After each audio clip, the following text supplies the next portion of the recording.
హృదయం మురళి నెట్‌ఫ్లిక్స్‌లో తెలుగులో కూడా స్ట్రీమ్ అవుతుంది. ఇంకా మూవీ చూసాక ఎలా అనిపించిందంటే జస్ట్ ఓకే ఉంది. ఎందుకంటే ఎమోషనల్ కనెక్టివిటీ లేదు మూవీలో. ఇలాంటి మూవీస్‌కి ఎమోషనల్ కనెక్టివిటీ లేకపోతే ఇలానే ఉంటాయి. పైగా చాలా ప్రిడిక్టబుల్‌గా ఉంది మూవీ. ఇంతకు ఈ మూవీలో తమన్ భయ్య ఎందుకున్నట్టు? ఎవరైనా చేయొచ్చుగా ఆ క్యారెక్టర్‌ని. ఇంట్రోవర్ట్స్‌తో వచ్చిన ప్రాబ్లమే ఇది. Hello all welcome to my channel nomadic cinema.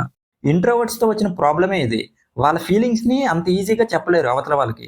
ఈ మూవీలో మురళి క్యారెక్టర్ చేసేది కూడా అదే. తన లవ్‌ని లవ్ చేస్తున్న వాళ్ళకి ఎక్స్‌ప్రెస్ చేయలేడు. అలా చేయలేకపోవడం వల్ల తను ఏం కోల్పోయాడు, చివరికి ఏమైంది అనేది సినిమాలో చూడాలి. ఈ సినిమా ఫస్ట్ హాఫ్ చూస్తున్నప్పుడు భలే అనిపించింది. 90స్‌లో మనం చేసే తింగర పనులన్నీ మళ్ళీ మనకు గుర్తొస్తాయి. చాలా బాగా అనిపించాయి ఆ పోర్షన్స్. తర్వాత అముదతో వచ్చే లవ్ సీన్స్ అవన్నీ రొటీన్ గానే ఉంటాయి. పైగా కొంచెం సాగదీసిన ఫీల్ అయితే వచ్చింది. ఇంకా సెకండ్ హాఫ్ కూడా చాలా చోట్ల బోర్ కొట్టింది. మెయిన్‌గా ఎమోషనల్ కనెక్టివిటీ లేదు ఎక్కడా కూడా. Director Dhoni and Chennai super Kings కి ఫ్యాన్ అనుకుంటా. ఫస్ట్ హాఫ్ లో ధోనికి, సెకండ్ హాఫ్ లో చెన్నై సూపర్ కింగ్స్ కి భజన బాగానే చేశాడు. క్లైమాక్స్ కూడా రొటీన్ గానే అనిపించింది.